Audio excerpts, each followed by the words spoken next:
That's the trail. Wet, a bit eroded, lots of rocks, etc. And also, when in doubt, since this SOA trail is so well marked, just stop and look around. You should see a trail marker somewhere near you, pretty much at all times. This section of trail is the wet and muddy part of the hike as we walked through mud, hopped up on the wet rocks, slipped on mud, and began climbing up the mountain. It's at this point where a lot of the elevation begins as the Two Brooks Trail makes its way up to the first ridge of moose. So we're roughly 2 miles in. We're away from the river now, starting to climb pretty consistently. The trail's very rugged. It's kind of like the mix of a maintained trail and a herd path. Kind of how I describe this. It's got a little bit of both. There was a bit of blowdown on the lake trail that required walking around, some new trees down over the trail, some big, some small, but overall a good amount. However, the amount of blowdown on the Two Brooks Trail was way more than I've seen. And rightfully so for an unmaintained trail out here.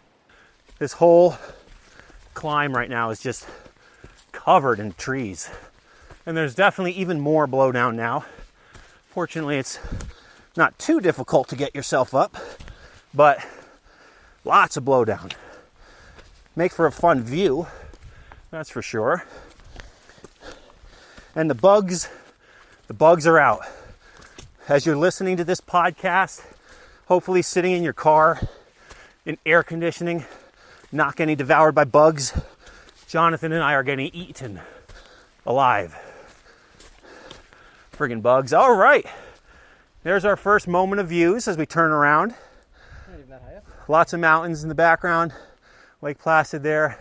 Big sliding cascade peeking through. To me, this entire hike up Moose felt like the perfect combination of a well-maintained trail and a herd path. Just enough trail markers to help the hike move forward without getting lost, while rugged enough to feel like you're out in a remote section of the Adirondacks. I love it. If I were to compare this mountain to a High Peaks hike, I'd say it most resembles the hike up Street and Nye, with way better views at the summit, of course. But the hike itself reminded me a lot of that hike in particular. Jonathan and I continued to climb up the mountain at a good pace, following the white and blue SOA trail markers, climbing over blowdown, seemingly every few feet at some sections. We came to a climb that I remembered well from the first time I hiked this mountain. It's a stretch of maybe 50 yards, a steep climb, pretty open, but with the amount of trees down, it looks like a hurricane swept through. And thanks to Hurricane Irene and Sandy, that's probably exactly what happened, quite frankly. It looked like a war zone. Trees down everywhere in all different directions, making for a maze, but a fun maze. But we're just over 3,000 feet elevation, a little over an hour in, making wonderful time, cruising. Just after this climb, the trail approaches the 3,000 foot elevation point, and soon we were on the long ridge walk. If you look at Moose from Lake Placid, you'll notice it has a very long ridge leading up to the final steep push to the summit. And this ridge is probably my favorite part of this mountain. Once you're up here, the trees are tall and high, so it's not open per se, but it's also not covered either as well, as the tall trees with minimal lower branches make them feel enormous. So it's open, but covered, but open, but covered still. It's great.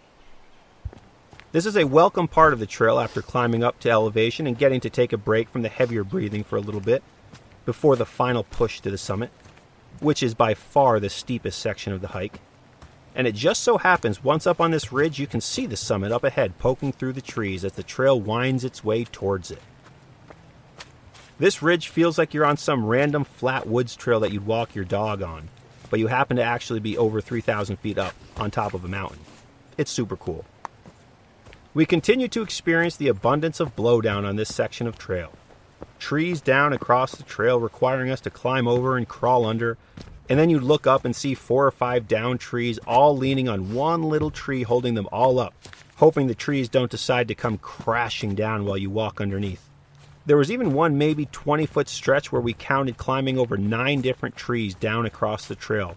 Lots of blowdown. The trail up here is also quite narrow, and sometimes we could only see the path a few feet ahead of us at a time because the brush and the plants along the side continue growing bigger and bigger and engulfing the trail a little bit more and more each year, kind of hiding it at times. It's still easy to follow though, and you can always see a few feet ahead of you, so don't be too concerned, if that concerns you. Speaking of narrow trails, since the trail was so narrow and the bugs were viciously attacking me with no mercy, though seemingly ignoring Jonathan, it was actually kind of nice when the brush along the trail would scratch my legs, and therefore scratch the bug bites that I have recently suffered. Because as we all know, growing up, you're taught from a young age, don't scratch your bug bites, little Johnny. Don't do it. Oh, but come on, Mom, it feels so good. What did I tell you? Don't scratch them. You'll make it worse. You'll get a rash. Ugh. The worst, am I right? So this way, when the branches would scratch my legs, something I had no control over, right? It felt amazing, both physically and emotionally. Because I'm not actively scratching the bug bites, yet I'm receiving the enjoyment of something else scratching them that I fortunately, in this case, have no real control over. Ah, yes. Thank you, narrow Two Brooks Trail. Thank you. Continuing along the ridge with the summit up ahead and the green meadow around us, while the trees towered above in the sky, stepping over down trees across the trail seemingly every 50 feet or so, we now went back into the dark, thick woods again, and we were out of the openish ridge and at the Loch Bonnie Trail Junction, passing another set of reddish-brown trail signs with carved white letters stating Loch Bonnie to the right, 0.3 miles, Moose to the left, 0.6 miles, and the lake trail 2.2 miles behind us. We made it to this final junction an hour and 15 minutes from leaving our car, and thus began the final push to the summit. Just made it to the trail junction for Loch Bonnie, which is to the right, 0.3 miles, and the summit to Moose is 0.6 miles, and the lake trail is 2.2 miles behind us. There it is. We're about to gain 600 feet as we go to the summit of Moose. So we're going to go left here at the wooden signs that are carved. So Loch Bonnie to the right, Moose Summit to the left. To the left we go. 0.6 miles to the summit. We're an hour and 15 minutes into our hike. So without skipping a beat, we went left and carried on. 0.6 miles away from those beautiful summit views. As we started down into the cold before the final push, we heard voices in the woods ahead of us, maybe 75 yards up the trail on the other side of the col, and then I saw the two hikers coming down. I was shocked that we were going to pass other people today here on Moose. So I clanked my trekking poles together a bunch to make noise so they would hear us ahead and I wouldn't startle them.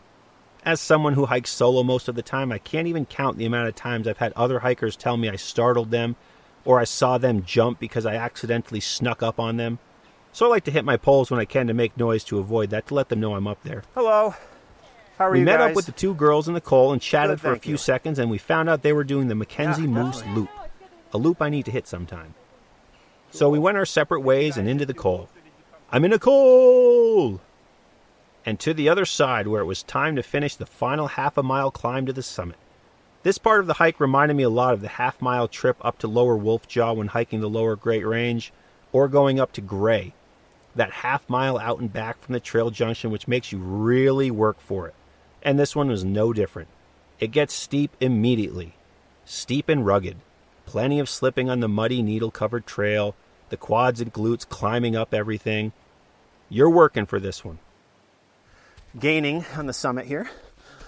Almost halfway up that last 0.6 mile trip to the summit. And it's steep.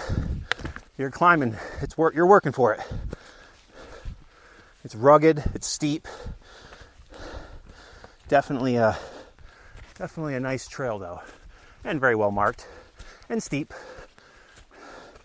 Did I mention it was steep right now? And that my quads and glutes are burning. My calves. A few minutes into the climb, we passed another group of hikers. Two girls again. We said our hellos, and one girl, who I later found out was named Carolyn, complimented me on my Lake Placid 9'er hat that I was wearing. So I thanked her, but I didn't mention to her that I'm the one that started the LP9 because I didn't think it mattered at that point, really. But the following day, I received an email from Carolyn where she said a few minutes after passing us, she had the realization that the guy wearing the LP9'er hat with the audio equipment attached to his backpack was probably the 46 of 46 guy. Turns out she listens to the podcast and sent me a very nice email. Big shout out to you, Carolyn. Thanks for listening. I appreciate it. I guess my low-profile audio recorder I attached to my pack for this podcast isn't as low-profile as I thought. But it's a very convenient setup, I will say that. Thanks to my friends at Zoom North America. So Jonathan and I continued climbing up this steep section of trail towards the summit. Plenty of quad burning sections, followed by sections of grabbing trees to hoist yourself up, then longer climbs up a little slab, followed by winding around the corner only to see more climbing ahead. But around this portion is when we started to finally get some views behind us, so that was good motivation to keep powering through. Of course, I had to periodically stop and catch my breath for a second or two before I'd start talking and recording for this podcast, so that I'm not too out of breath while I record some trail audio. Sorry for the heavy breathing on the trail audio, everyone. It's harder than it seems to speak very clearly sometimes while breathing heavy, especially on this part of this hike. It's steep. So we continued up this rugged trail with thick pine and spruce trees all around, and we came to the final climb to the summit, which is a muddy, narrow stretch that runs directly along a slab wall on your right. You'll definitely need to grab the trees and roots and help climb up this narrow, slippery, muddy section. And after the wall on the right comes another mossy-covered slab on your left, and once above here you'll see some more trail signs. A sign to the right pointing you towards Loch Bonnie, yet another trail to Loch Bonnie, though I've heard many people say this trail should be closed due to an insane amount of blowdown and an often impossible to find trail, so it can be a bit unsafe for many hikers. So, be aware of that should you choose to try going to Loch Bonnie. If you do eventually decide to go for it, do your homework and go with someone as well. If you go out there alone and something goes wrong or you get lost or injured, guess what? You're dead, because nobody will find you out there. So be cautious. Once above these slabs, you're at the summit ridge and the trail goes to the left to the true summit, where moments later we were greeted with the enormous views of Lake Placid, the lake, the town, and 27 different high peaks in front of us. We made it. Moose Mountain, the 50th highest peak in the Adirondacks, standing 3,898 feet.